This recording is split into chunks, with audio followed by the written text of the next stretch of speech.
공사장에서 흙을 나르는 허름한 트럭에 한쪽에 이런 글귀가 붙어 있었습니다.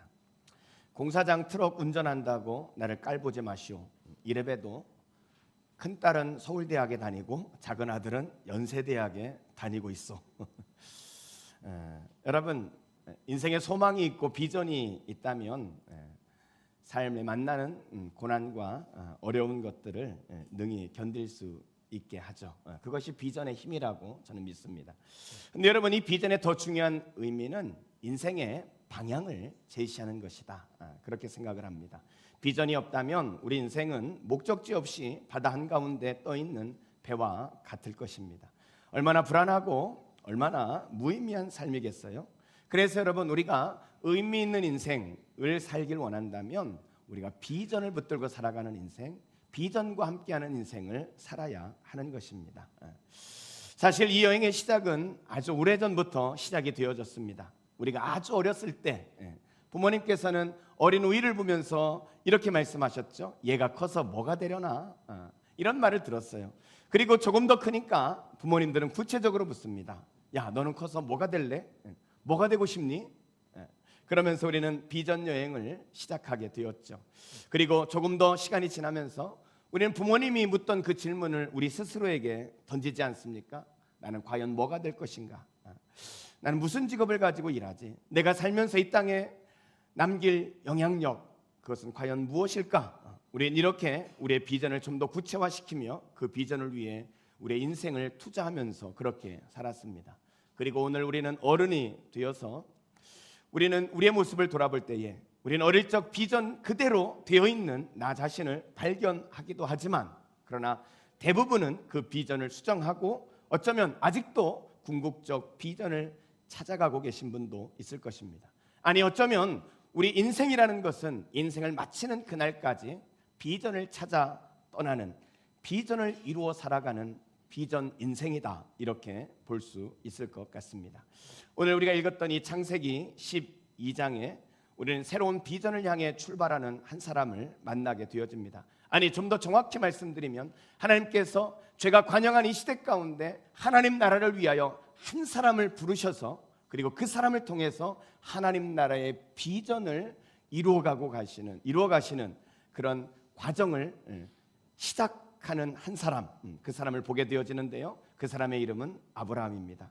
그는 비전과 함께 인생을 시작해서 결국은 믿음의 조상이 되어 지금까지도 많은 사람들에게 믿음의 선한 영향력을 미치면서 그렇게 살고 있습니다.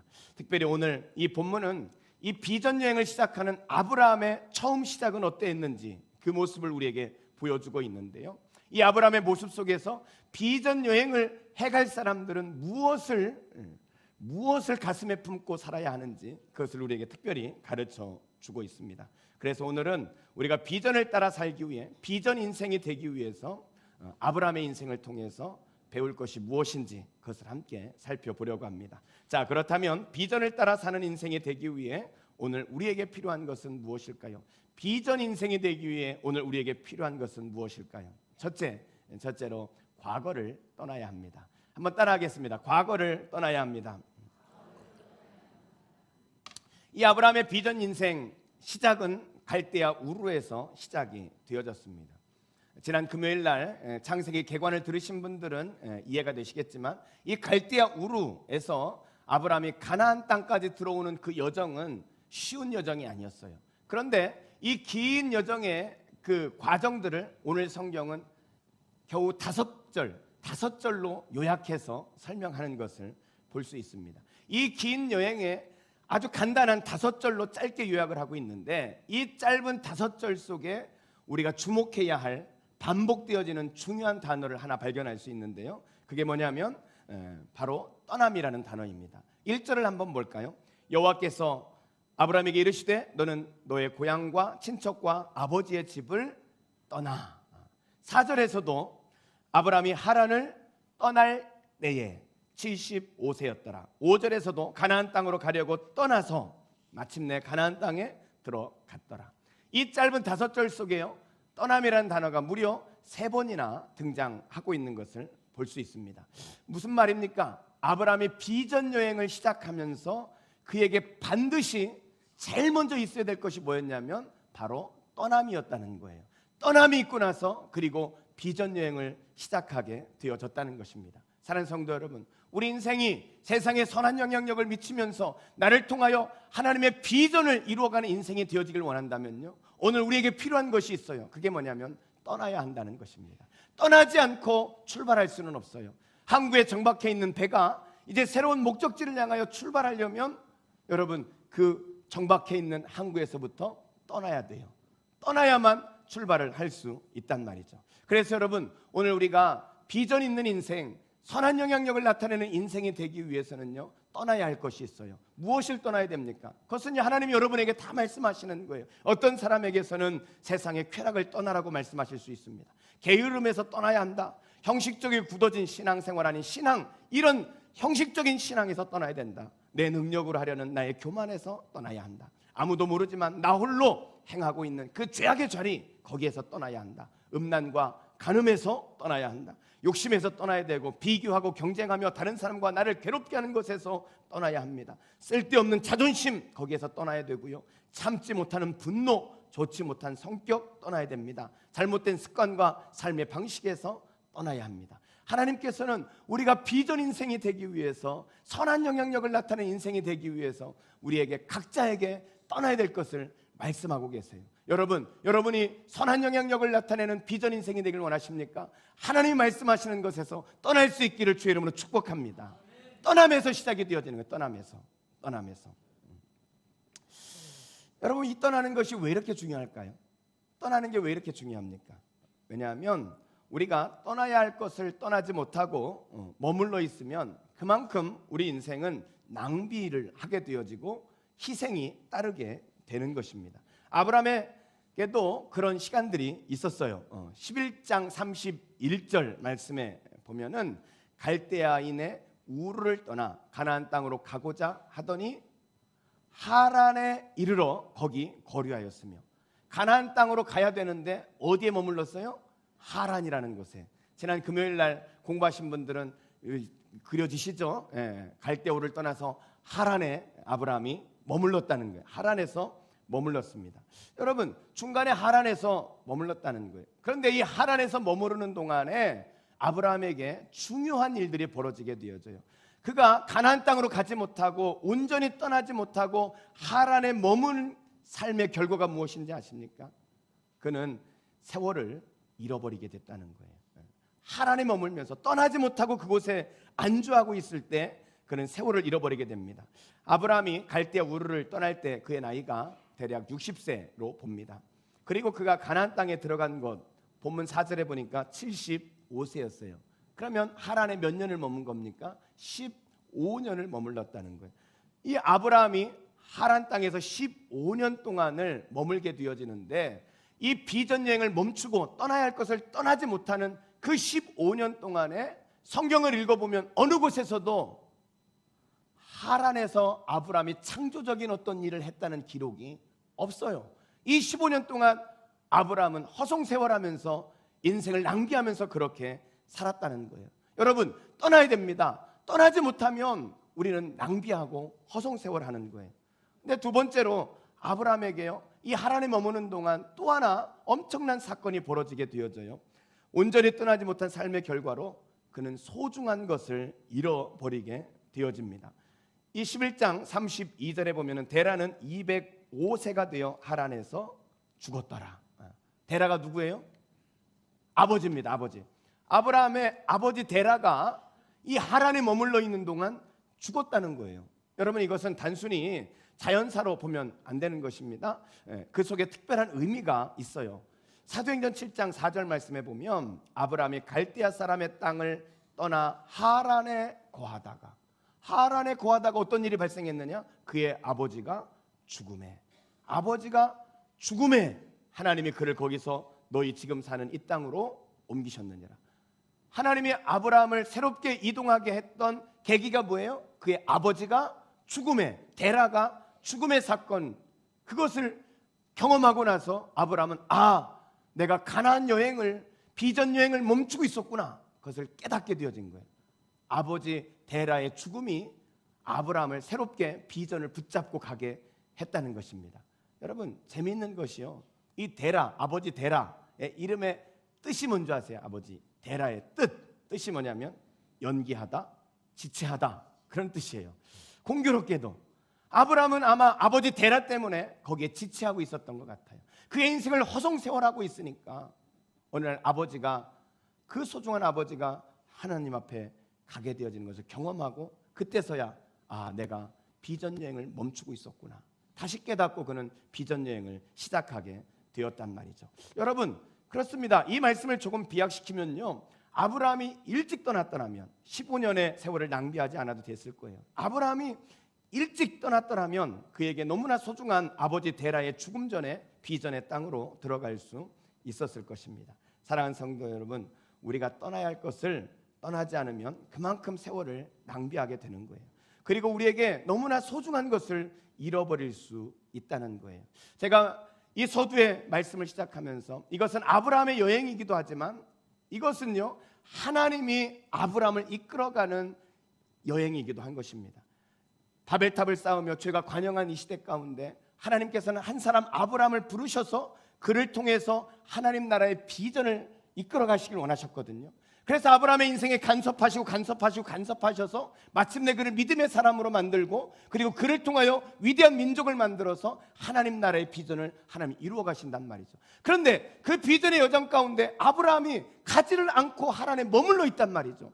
그 인생을 하나님이 그냥 두실 수 없다는 거예요. 그의 인생에 개입하실 수밖에 없고, 그가 끊지 못하고 떠나지 못하니까 하나님은 끊게 하시고 떠나게 하셔서 축복의 땅, 약속의 땅, 비전의 땅, 선한 영향력 있는 인생으로 아브라함을 이끌어 가시는 하나님의 손길을 거기에서 우리는 볼 수가 있는 것입니다. 사랑하는 성도 여러분, 여러분이 선한 영향력을 나타내는 비전 인생이 되길 원합니까? 하나님이 여러분에게 말씀하시는 게 있어요. 떠나야 될 것을 떠나고, 끊어야 될 것을 끊고, 포기해야 될 것을 포기하는 그런 축복이 있기를 주의 이름으로 축원합니다. 두 번째로 우리가 비전 인생을 살아가려면 둘째로 말씀에 순종해야 합니다. 한번 따라하겠습니다. 말씀에 순종해야 합니다. 떠났어요. 그러면 어디로 가야 합니까? 어디로 가야 되는지 4절을 볼까요? 4절. 4절에 보면 이에 아브라함이 여호와의 말씀을 따라갔고, 무엇을 따라갔다고요? 말씀을 따라갔어요. 말씀을 따라갔습니다. 여러분, 그렇습니다.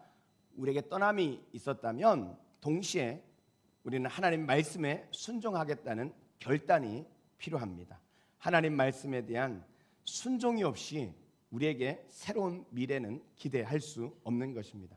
왜냐하면 하나님의 말씀에 순종하는 곳에 하나님의 기적이 있고, 하나님의 인도하심이 있고, 하나님의 능력이 거기에 있기 때문입니다.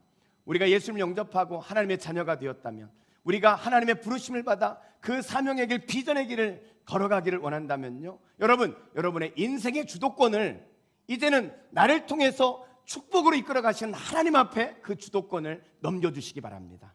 여러분, 우리의 인생을 얼마나 내 힘으로 살겠다고, 내 능력으로 살겠다고, 내 경험으로 살겠다고 하면서 얼마나 많은 세월을 허송세월하고 그렇게 보냈습니까? 인생을 많이 산 사람일수록 그런 경험을 다 하셨을 거예요. 내 능력으로 안 되는구나, 내 힘으로 안 되는구나, 내 능력으로 하면서 좌절하고 넘어졌단 말이죠. 여러분, 하나님이 주신 비전을 이루어가는 인생, 세상에 선한 영향력을 나타내는 그런 인생이 되기 위해서 우리에게 반드시 선행해야 될 것이 있다면 떠났을 뿐만 아니라 인생의 주도권을 하나님 앞에 맡기고 하나님의 말씀대로 살아가기로 결단하고 그것에 발을 내딛을 때 우리 인생 비로소 하나님의 비전을 이루는 인생으로 살아갈 수 있게 되어지는 것입니다.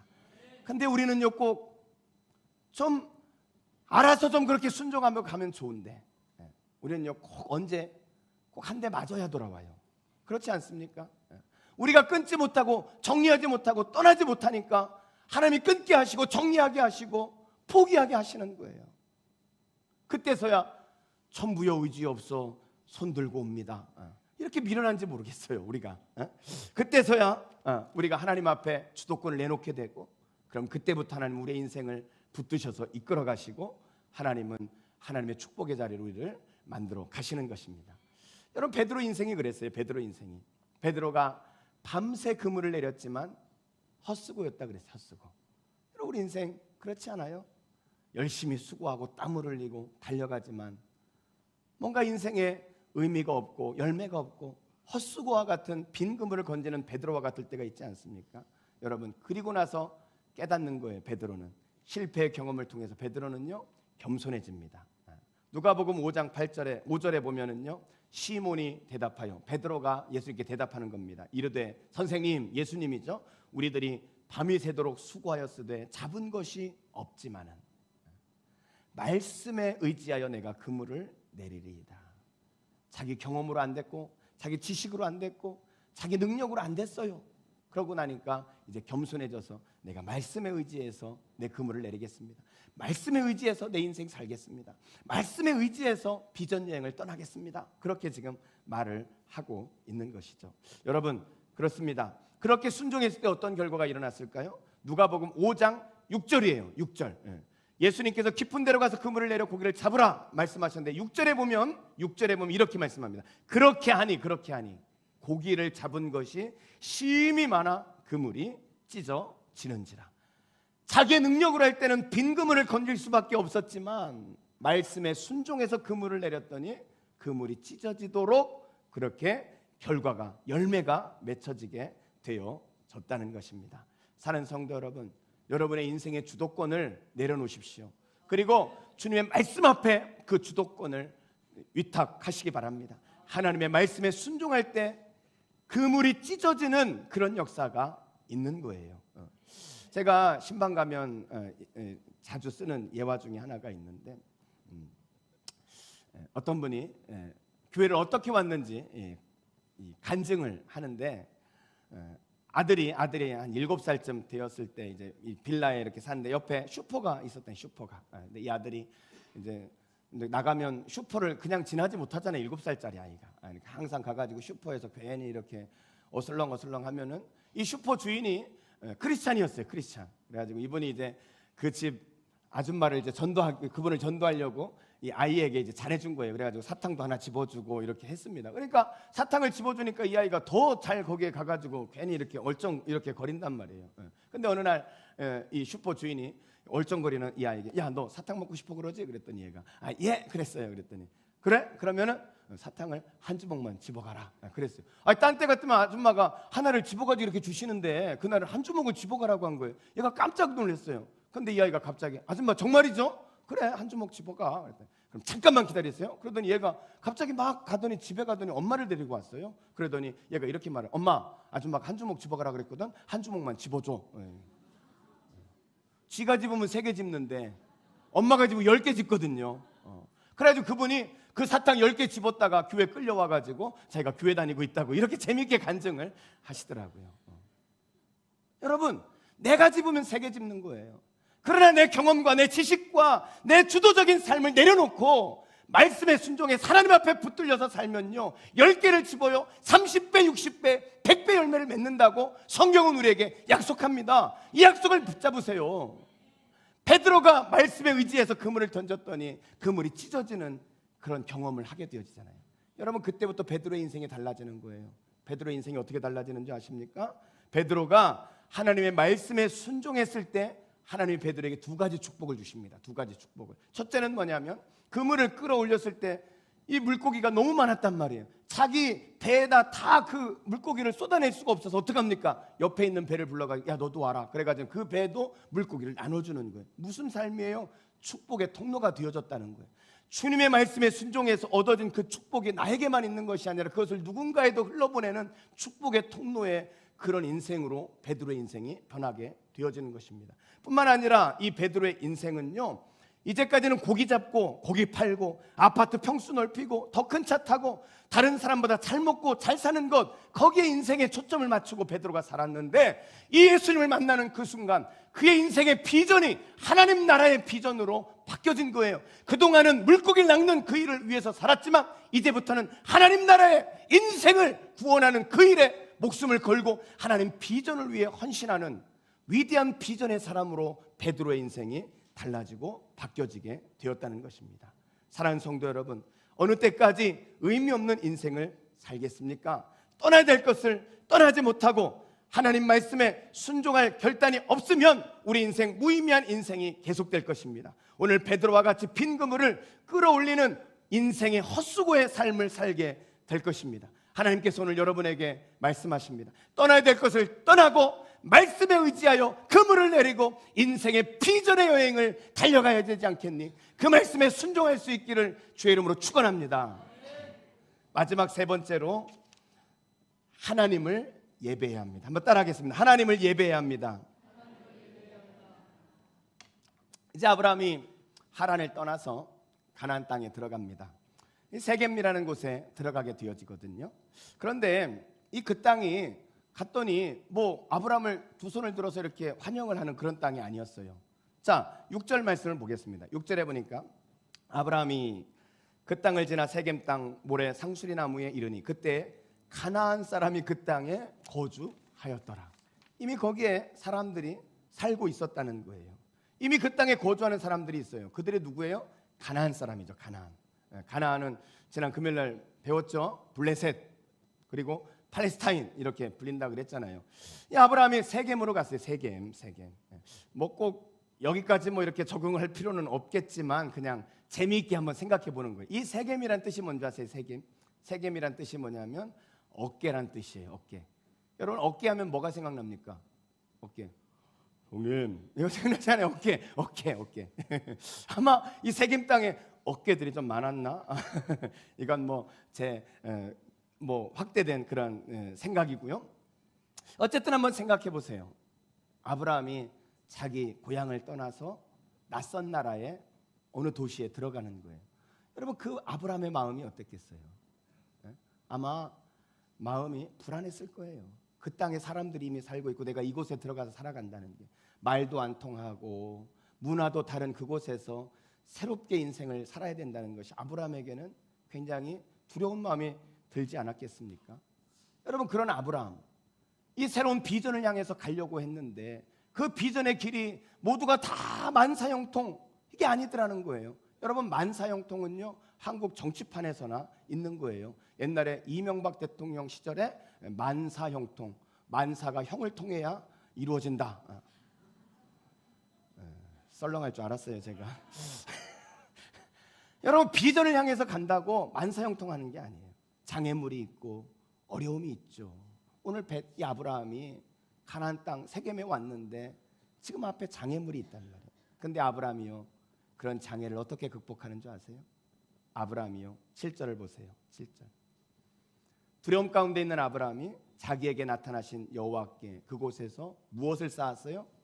제단을 쌓고 아브라함이 예배를 드렸다는 거예요. 하나님 앞에 아브라함의 두려움을 이길 수 있는 그 능력을 공급받았던 요소가 뭐냐? 예배였다는 거예요. 예배. 여러분 우리가 기대와 또 비전 속에 출발하지만 우리 앞에 장애물들이 있습니다. 우리가 어떻게 그 장애물을 극복하고 선한 영향력을 나타내는 비전을 이루어가는 인생이 되어질 수 있을까요? 그 동력은 바로 예배의 자리에서 시작되어진다는 것입니다. 예배를 드리면서 우리는 하나님의 은혜를 덧입게 되어지고요. 예배를 드리면서 하나님의 능력을 덧입게 되고요. 예배를 드리면서 용기를 얻고 담대하게 되어지고 내가 수정해야 될 것을 수정하고 고칠 것을 고치고 예배를 통해서 우리는 장애를 극복하고 비전의 땅으로 달려갈 수 있게 되어지는 것입니다. 전혀 여러분들이 이 비전의 여행을 가길 원한다면 예배의 자리를 가장 소중하게 여기시기를 주의 이름으로 축복합니다. 제가 예배 때마다 주일날 이런 생각이 들 때가 있어요. 이제 제가 광고하면서 여러분 서로 인사합시다. 사랑하고 축복합니다. 이렇게 인사하라 그러잖아요.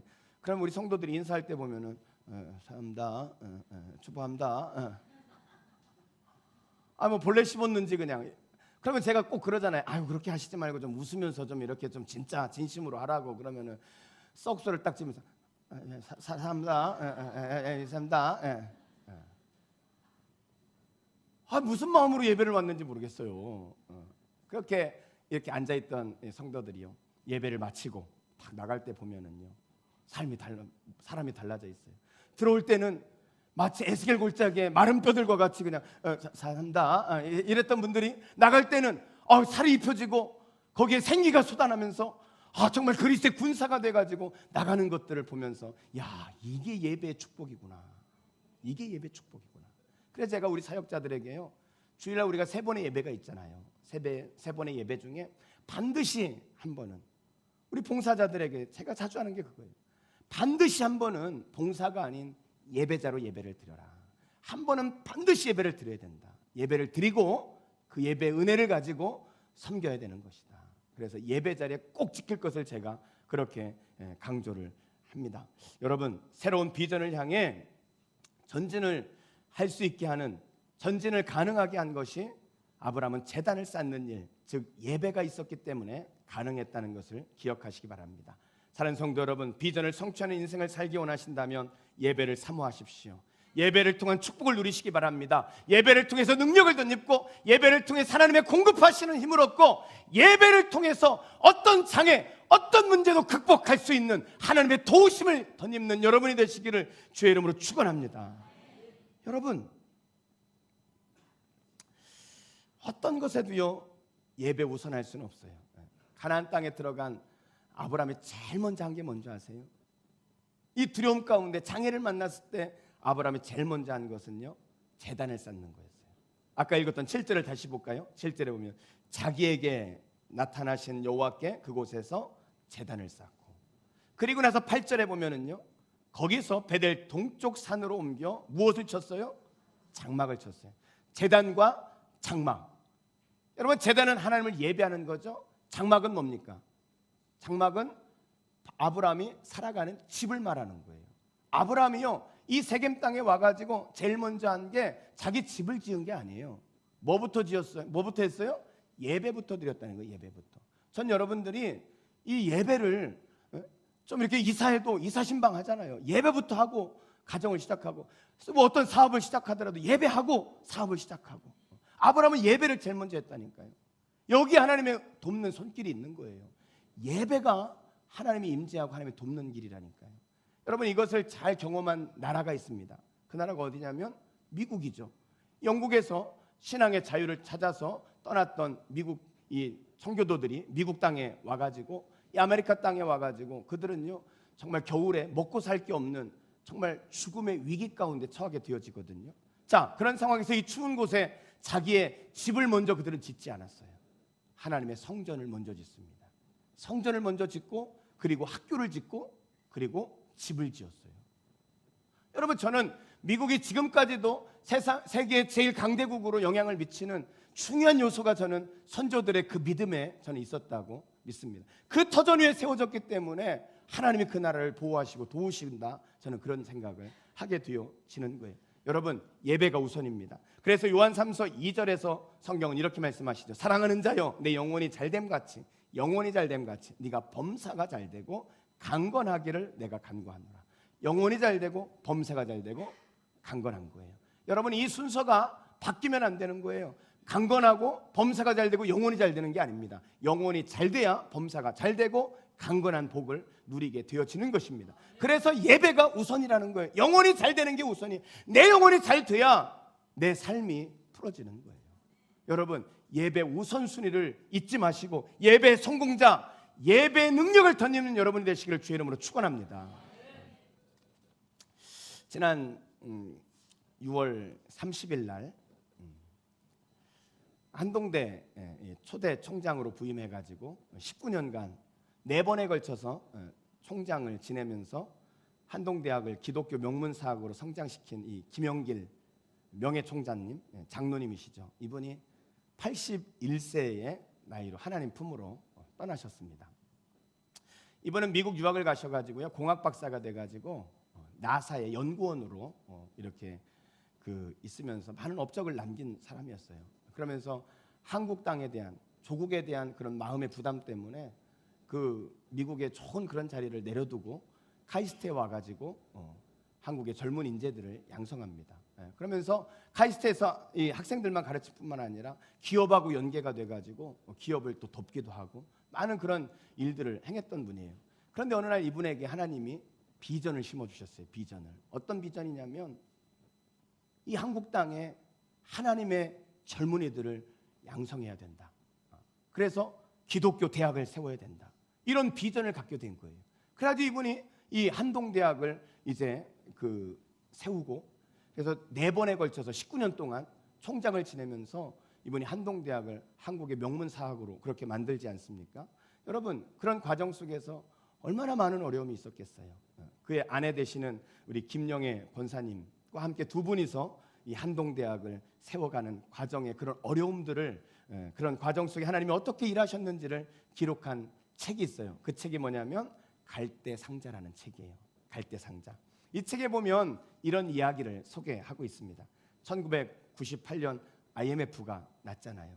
한국 경제가 마비된 상태, 한동대도 이 어려움을 비켜갈 수는 없었습니다. 교수들의 봉급도 줄 수 없는 형편이 됐어요. 이때 이에 대하여 시기하는 사람들이 비난을 쏟아내는 거예요. 아니, 교수 월급도 못 주면서 무슨 학교를 운영한다고 그래? 그러면서 이 비아냥거리고 비난하는 소리들을 듣게 되어집니다. 근데 이분들은 생각해서 이것은 분명히 사탄의 소리란 말이죠. 하나님의 학교를 무너뜨리기 위해서 그 사람들이 하는 것이 아니라 사단이 지금 무너뜨리기 위해서 하는 것이라는 걸 알았어요. 그런데도 불구하고 속상한 거예요. 속상하고 정말 그 일을 감당하기가 너무 어렵고 힘들었다 그래요. 이 김영애 권사님이 정말 좀 목 놓아 울면서 좀 막 기도하고 싶은데 기도할 곳이 없어서 하루는 샤워부스로 들어가셨대. 샤워부스로, 화장실에 샤워부스로 들어가가지고 옷 입은 채로 수도꼭지를 틀어놓고 물이 샥 나오는 곳에서 하나님 앞에 울면서 기도했대요. 하나님께서 세우신 학교인데, 하나님이 세우신 대학인데 왜 하나님은 이런 기근 속에서 가만히 계시는 것입니까?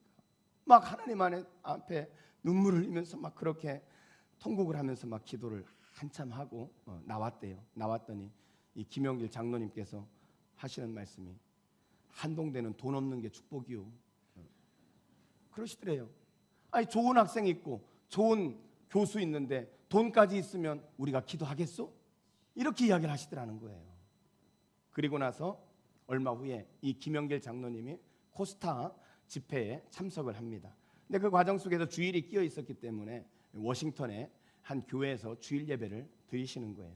주일 예배를 드리는데 그날 설교가 바디메오에 대한 설교였어요. 바디메오가 예수님에게 도움을 요청하고 예수님이 응답하시는 그 내용에 대한 설교를 마치신 목사님이 초청을 하셨대요. 오늘 우리 가운데 바디메오처럼 하나님 앞에 절박하게 기도하길 원하는 분이 있다면 강단 앞으로 나오십시오. 1분이라도 하나님께 부르짖어 기도하시기 바랍니다. 이렇게 초청을 할 때 나사의 연구원이었고 한 대학의 총장이고 사람들의 많은 이목을 의식할 수도 있었지만 그분은 제일 먼저 일어나가지고 강대 앞으로 나오신 거예요. 그리고는 이 앞에 무릎을 탁 꿇고 주의 종의 기도를 받고 그리고는 그곳에서 기도했습니다. 그렇게 예배가 끝났어요. 그의 아내 되는 김 권사님이 궁금했어요. 도대체 이 남자가 무슨 기도를 했을까? 그래서 여보, 당신 무슨 기도를 했어? 그랬더니 이 김영길 장로님이 하시는 말씀이 하나님한테 50억 달라 그랬어. 50억. 그러니까 이 권사님이 기가 찬 거예요. 아니, 50억이 무슨 애 이름이요? 무슨 하나님 앞에 50억을 달라고 그렇게 기도를 했냐고 그렇게 이야기를 했다는 거예요. 그런데 여러분, 놀라운 사실이 그 IMF 때 한 기업인이 찾아와서 이분이 무려 58억 원의 돈을 기증하셔가지고 IMF 모두가 어려울 때 오히려 학교가 더 튼튼하게 세워지는 그런 기회가 되었다는 거예요. 여러분, 이 모든 것이 어디에서 시작된 줄 아십니까? 예배하는 자리에서, 하나님 앞에 기도하는 그 자리에서 시작이 되어졌다는 거예요. 사랑하는 성도 여러분, 오늘 우리가 비전의 길을 가는데 하나님의 도움이 필요하지 않습니까? 내가 세상에 선한 영향력을 나타내는 인생을 살아가기 위해서 하나님의 도움이 필요하지 않습니까? 그렇다면 하나님께서 떠나라 하는 것을 과감하게 끊어버리고 떠나시기 바랍니다. 그리고 하나님 말씀에 순종하여 과감하게 믿음으로 발을 내디디시기 바랍니다. 그리고 순종의 걸음을 지속할 수 있도록 앞에 있는 장애물을 무엇이든 극복할 수 있도록 예배의 삶을 살아가십시오. 그때 하나님은 여러분의 인생을 붙드셔서 하나님의 축복의 자리, 약속의 땅, 선한 영향력의 삶을 살아갈 수 있도록 하나님이 여러분을 이끌어 가실 줄로 믿으시기 바랍니다. 기도하겠습니다.